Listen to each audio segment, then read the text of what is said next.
Hi, I'm here. I'm alive, I think. Sorry, I'm a little bit late. I had to catch a reluctant puppy who, now is, in fact, I'll tilt it while he's still sleeping. There we go. I wanted to pop in and say hello and also to answer a question that I got on DM a couple of days ago from somebody. I'm not going to name any names or embarrass anyone. But they sent me a private message on Facebook saying that they were completely overwhelmed by planning a motorhome trip and they felt really stupid asking that question in the group, and they just wanted some help and advice so that they could get out and use their brand new van.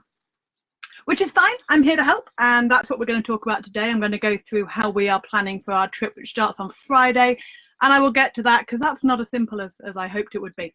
But before I start, I just want to say that the whole point of the Wandering Bird Facebook group, as opposed to the blog or the general Facebook page that I've got, is to ask questions. Even if you think it's stupid and you think that everybody else should know it, please ask, because I am so sick of Facebook groups. And again, the reason I started my own is because I'm sick of people being made to feel stupid because they don't know the answer to something that they've just started.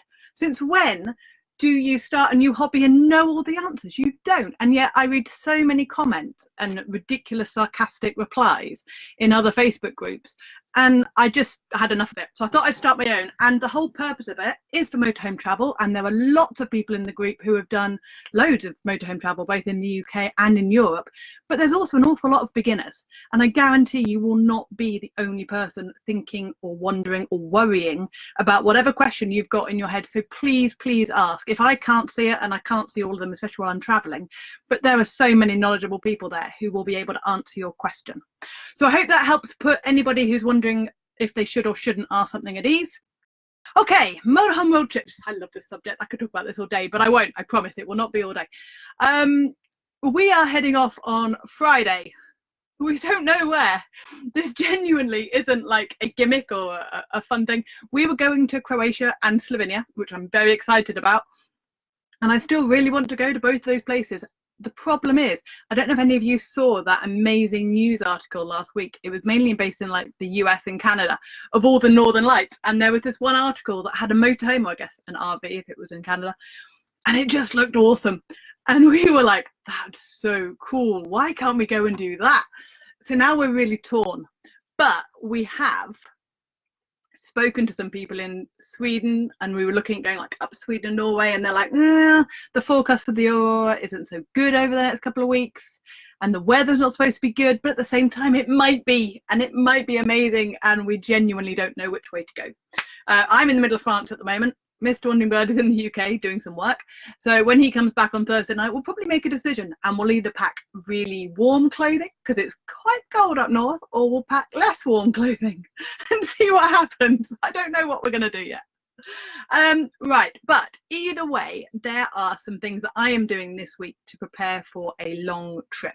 So what I'm going to do is I'm going to pretend that I'm in the UK, and I'm going to pretend that you know where you're going. So let's pick Spain as a random destination, because I know most of you are based in the UK. You're not stuck in the middle of France waiting to go away further.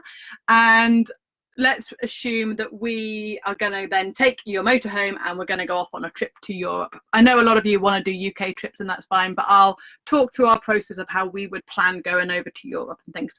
So the first thing obviously you need to do is pick a destination. See, we're struggling at point one. But let's say that you want to go to Spain. The next stage that I would then decide, I think, is how long I've got to do the trip in.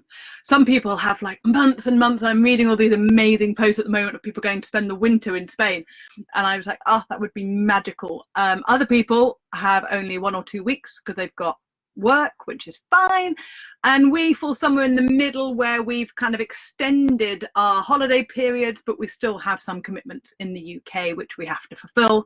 So you'll probably fall somewhere on that spectrum. And obviously, depending on how long you have, depends on how far you can go. And one thing that we have learned over the last couple of years is don't try and cram too much in, because you will be exhausted.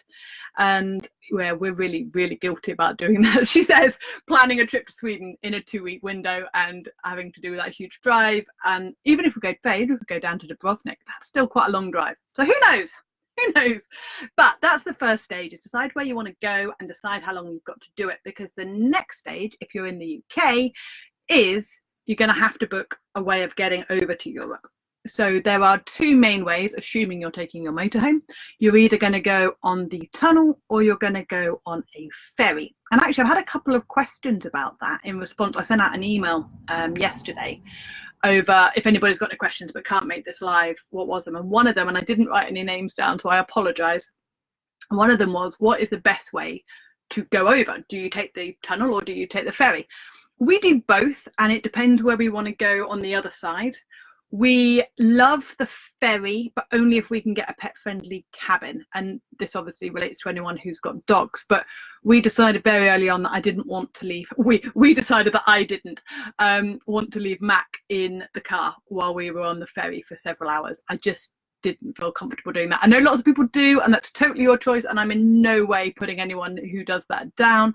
But for us personally, because he is a spoiled princess who's now snoring, we decided that we didn't want to do that. But we did discover pet-friendly cabins, and I have done a video on a pet-friendly cabin which were from Portsmouth to Le Havre, and they now do them from Portsmouth to Con.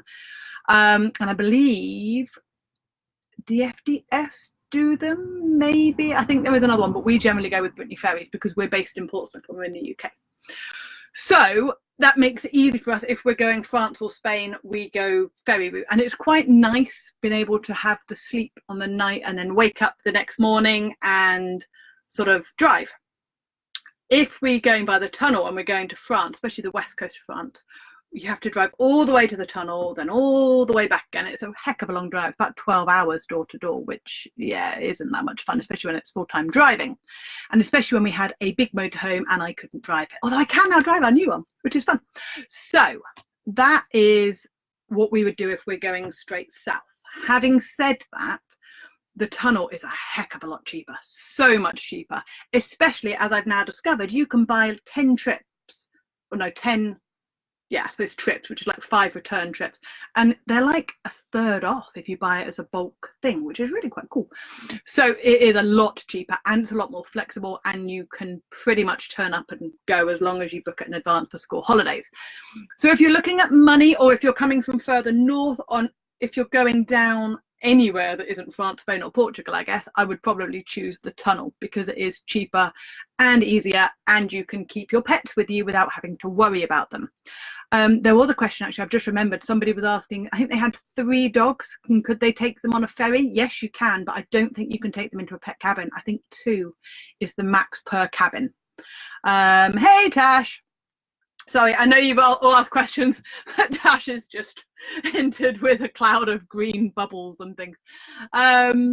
So yeah, I think 3 is too many for a pet cabin. I think you can only do 2. I guess you could get 2 pet cabins if they were available and have like one of you in each and some dogs in each.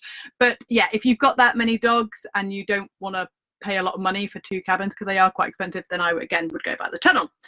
So you booked how you're going to get to Europe, you have booked how, or you've got an idea how long you're going to go for. The next thing I would do, which is the fun bit, which I love, is pick where you want to go. And somebody asked me how I choose places that we want to go and visit. We wing it a lot within reason, but when we went up to Norway last year, we didn't do as much preparation as we possibly should have, because we didn't know what to expect and we didn't really know what we were doing, and our plans got thrown a little bit by Jade 2 days in, was like, can I go back to the UK? So we basically navigated via airports, and it kind of ruined our perceived plans.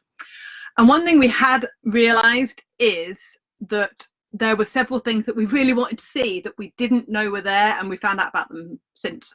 So having been like, yeah, just sort of go and it'll all magically happen, it doesn't, and you find out that you've driven past something awesome and it sucks because it's quite a long way away and going back isn't always an option.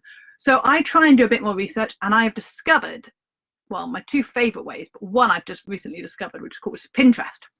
And I don't know about you, but I never really used Pinterest before, well, before I started a travel blog. I never used it for anything more than recipes, but oh my goodness me, use it for looking for things to do in the countries that you want to go to, because it's awesome. And there's generally lots of people who've been, and there's photos and there's like road trip guides. You might even be lucky enough and find like motorhome road trip guys, if you're on Pinterest, feel free to come and follow me, because I will be putting up road trip guides and like camper stops and all of these things on there. But yeah, I find it a really, really useful tool to even just research a place and find fun things to go and see. And the other one that I use, and don't throw things at the screen, is Instagram. I have a love-hate relationship with Instagram, but it is a really good way. If you type in, you know, I don't know, Spain travel or Spain even, assuming that's where you want to go, of course. Don't type that in if you're going to Croatia, that won't help you. But it comes up with all the images and the pretty pictures, and like, oh, where's that? And generally, if they're good, they will have a little thing about where it all is. And then I get up a Google map. I love Google Maps. If you've never used one and you want to start planning a road trip, it's amazing. I think I've got a video on that. I've lost count of videos I've done and haven't done, but I'm pretty sure I've got a thing on the blog about it. But yeah, I then start, and I've started one now. In fact, I think you can go onto it through the website. I've started sort of planning in places that we want to go to, and I've got to start doing one for Sweden in case we do end up there, because I haven't started planning that at all.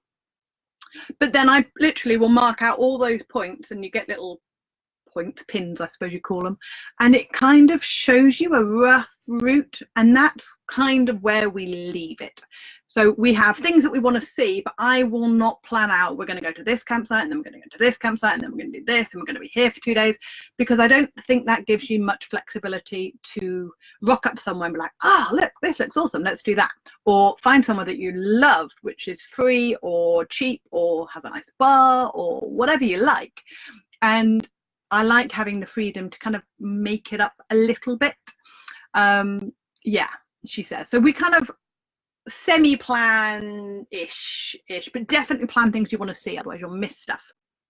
So where did I get to?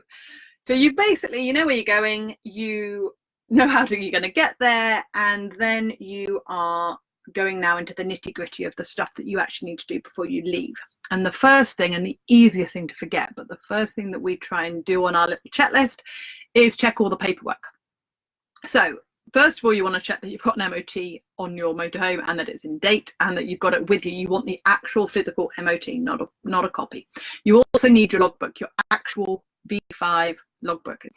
But yeah, you need your actual one, not a copy. You also need insurance, and make sure the insurance covers A, everybody who will be driving it, and B, covers you for driving in Europe. And you need breakdown cover. If you don't need it, I suppose you can drive without breakdown cover, but I would recommend it.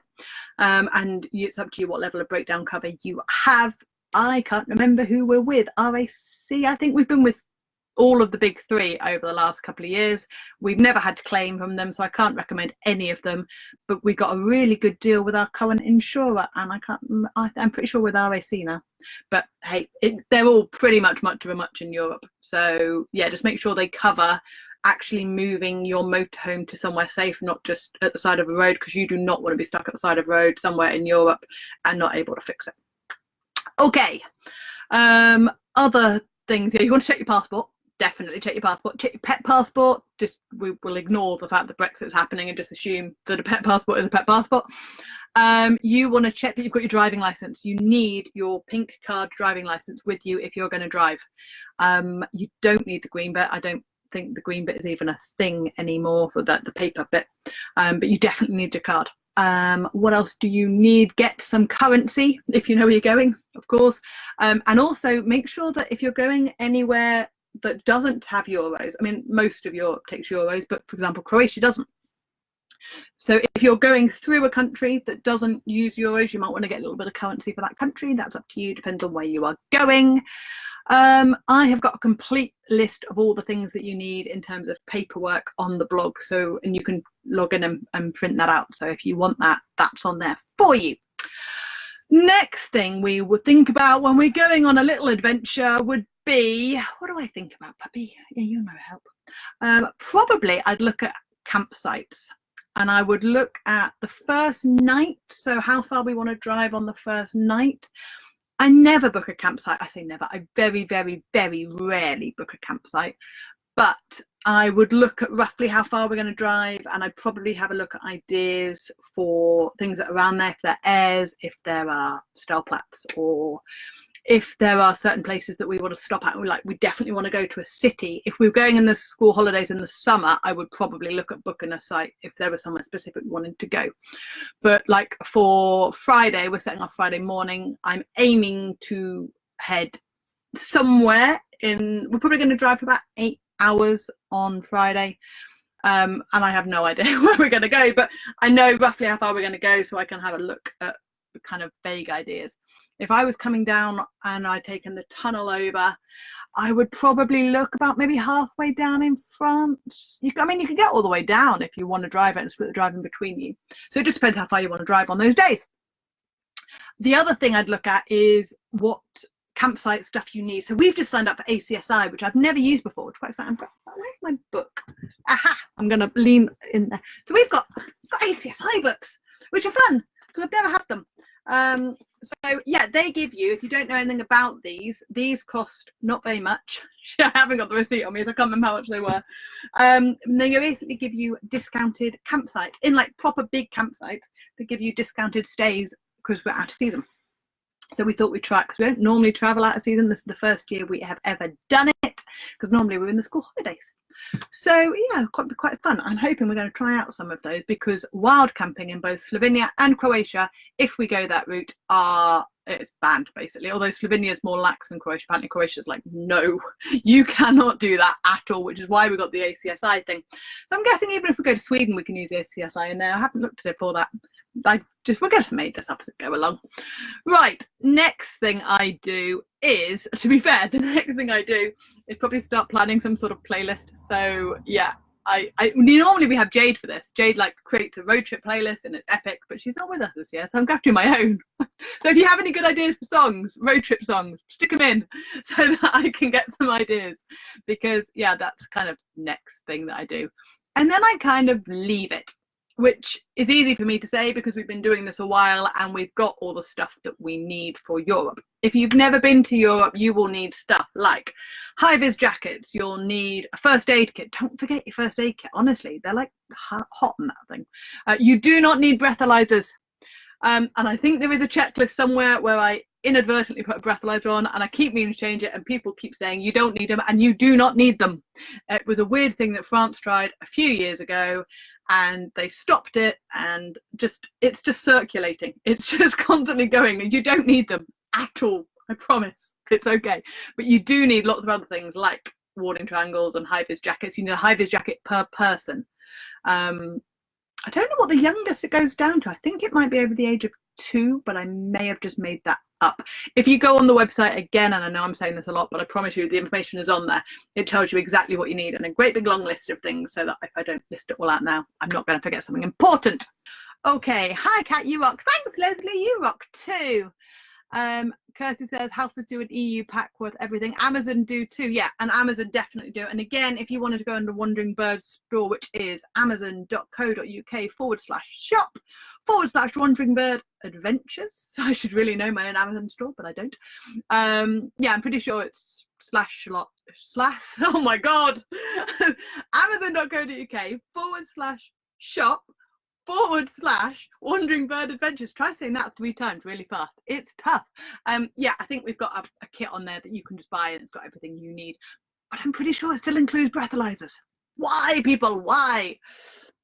Right. So assuming you've got a vague plan, the next thing I do about a week before is I start looking at the weather forecast, which again is another tip, because what we didn't do when we went to Norway is we didn't look at the weather forecast, and it was amazing. Do you remember last summer when everyone had that incredible heat wave and it was just like, this is the best thing ever? And we had that all the way up through Europe and all the way up into Denmark. And what we didn't think to do was look at the weather forecast, because the next 3 weeks was solid rain, with the exception of 2 days, one of which we rode our bikes through Trollstigen, and the other one, I think hubby had a phone call for most of it, so it was just a bit wasted. Yeah, I think if we'd looked at the forecast and seen the amount of rain, we would possibly have gone up into Sweden and done it another way rather than what we did. And the beauty of having a motorhome, especially if you haven't booked sites up in advance, is that you can just change your plans and it's okay. And we do that all the time. I was joking with somebody in this group about the fact that we've set off to go to Norfolk 3 different times over the last 3 years, and we've still never made it because we're like, oh, Cornwall's looking amazing. Wales looks great. Look at Scotland. Let's go there.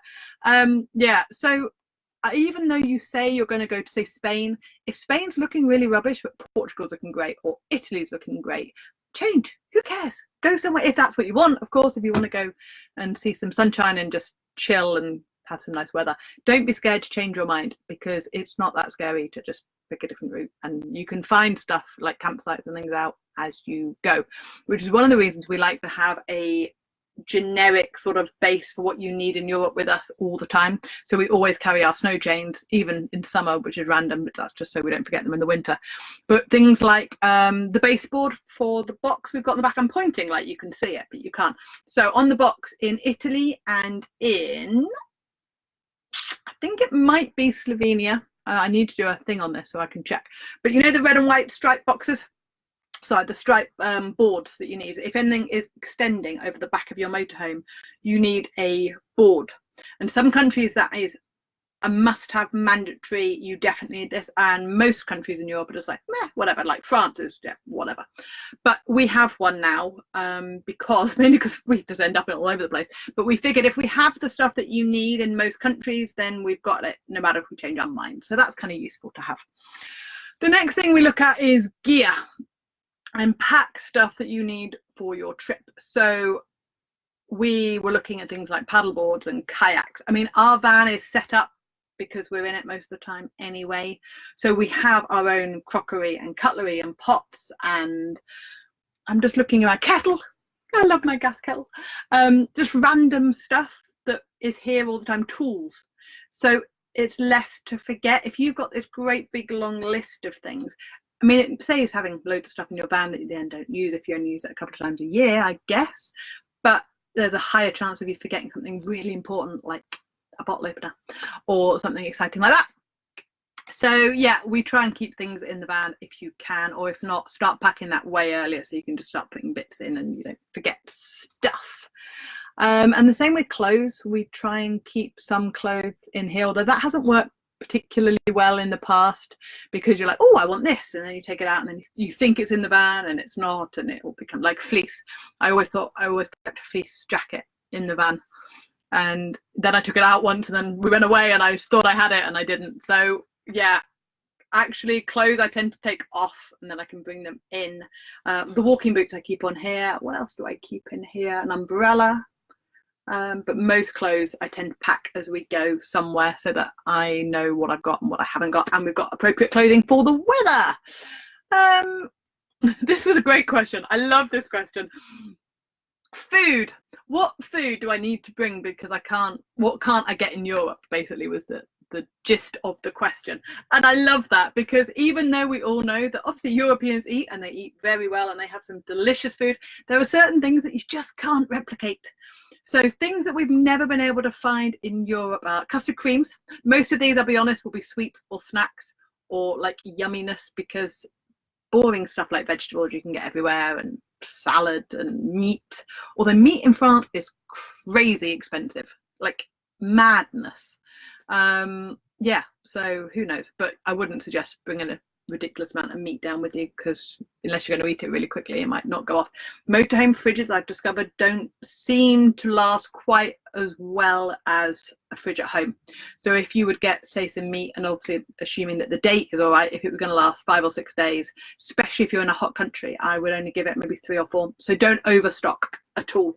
But yeah, stuff we've not been able to find over here. We've been able to find most stuff, and if you go to like a big supermarket in France, like Carrefour or Lidl or an Intermarché, they tend to have a UK or a US aisle or section, and you can find really random stuff there, like baked beans and Marmite. I saw Marmite the other day, and I'm kind of one of these weird people that I don't love Marmite, but I don't hate it unless it's Twiglets. Twiglets are weird and should be banned, but I don't like. Most people I know who love Marmite have like half the pot on a piece of toast, and no, it's got to be thinly scraped. But yeah, I was quite excited by that. But that's an autumn thing. I haven't quite agreed that it's autumn just yet. But we found that. What else haven't we ever found? Yeah, biscuits, custard creams and bourbons, but again there are lots of yummy alternatives.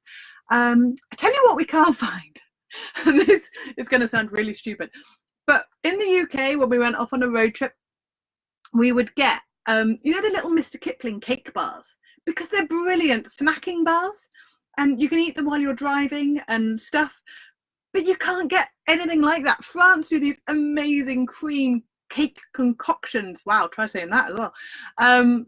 And they're delicious, but you can't eat them while you're driving. You want like brownies or something, and they just don't make them in the same way. So that's something.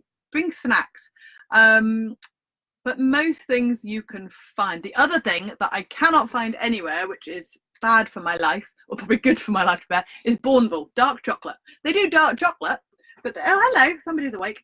I'm wondering who the heck I'm talking to. But they don't do, I like how you've just positioned your head. Yes, hello.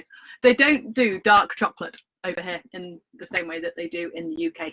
So yeah, that's something. But everything else you can get. English tea we've been able to find, not a problem. Although apparently in Italy you can't find English breakfast tea. I don't know how true that is, but hey. And the other thing randomly that we couldn't find is baking powder, like actual baking powder. You can find little sachets, but they're not as strong as normal UK baking powder. So hey. If anybody else knows of anything random that you can or can't find in Europe, but otherwise, seriously, don't worry about it. Don't worry about it. And be nice to yourself. I say this all the time. Unless you love, love, love cooking, for the first night, either plan something really easy or pre-cook something like a chili or a casserole or something which can be heated up really quickly. Because if you're new to a motorhome or you're new to traveling in Europe, there's enough other random things going on that's going to fill your headspace. Even if it's just as simple as finding a campsite in Europe, trying to figure out enough French or Belgium or German or wherever you've ended up to like stay for the night and figure out where we've got to go and figure out the electric and all the little stuff that it's kind of easy in the UK if you've done it for a few days because it's all English. But if you're going to Europe, be nice to yourself. Plan something easy that you don't have to worry about. And then we always try and stock up whilst we're in Europe, especially if we're doing the ferry, because that overnight trip on the ferry, you cannot leave your fridge switched on a ferry overnight, or on the tunnel trip, but that's only half an hour. But yeah, then everything will sort of go bad overnight, so we don't do that. Okay, I had some other questions which people sent through, and oh my goodness, I've just realized how long I've been rambling for, so I'll wrap this up soon, I promise. Okay, this question, and again, I haven't written down names, I'm really sorry. This was somebody who emailed me, and they were like, we don't have bikes, we don't have motorbikes, and we don't have a car. Do we need push bikes when we go off with our motorhome? And I was talking to hubby about this, and there was only one country that we've found we really, really needed the bikes, and that weirdly was Italy. And I think that was because you couldn't wild camp, and also because we were really near. That was like our first big trip in a motorhome. We weren't particularly good at finding places, so we parked up and we stayed in a campsite, and then we took the van to go around. And we weren't particularly good at finding like supermarkets or things where you could go with the motorhome. We hadn't figured that out yet.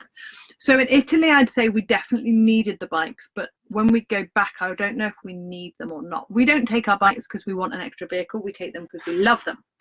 Having said that, we are not taking any other vehicle with us on this trip that we're about to go on at all. And that is partly because we don't know whether we're going north and south. And if we go up to Sweden, we wouldn't want the bikes with us at this time of year. I think it would be too cold. But we'd actually already chosen not to take them, mainly because although they've both got an MOT, yeah, one of them came off the trailer a couple of months ago, and it's got a big dent in hubby's bike, and he wants to fix it, and there's a couple of other bits he wants to do to it, and he hasn't had time because September's been nuts, and August we were playing on kayaks and paddleboards, so we haven't really fixed them. So they need a lot of maintenance work, and sadly, because he gets back on Thursday and we're going on Friday, it just added to the stress. And I am all about trying to reduce the number of things that we have to do before we go. So we've decided we're having an experiment. It could go really, really wrong, in which case we're like, yes, you definitely need another vehicle with you. It could go really well. And we were like, no, you definitely don't need one. I know if we ever went back to Norway, we wouldn't take the bikes, which is sad because the roads are amazing, but the weather was so rubbish. So yeah, who knows? But yeah, at the moment I'm saying no, you don't need another vehicle. Just go forth with a motorhome and we'll do the same and we'll see what happens. I hope you have found that useful for anyone who's thinking about planning a trip. As always, I will be hoping to post stuff on our adventures. I'm sure we'll have some form of internet access.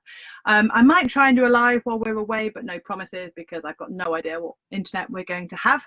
I have queued up a couple of videos for while we're away to come up live on YouTube.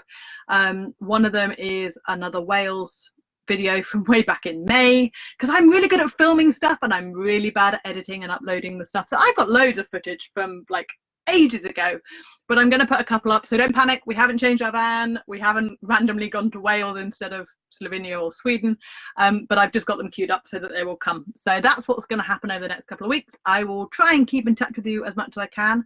And again, to circle back to what I started this off with, please don't feel stupid asking questions in the group. That is what it is there for.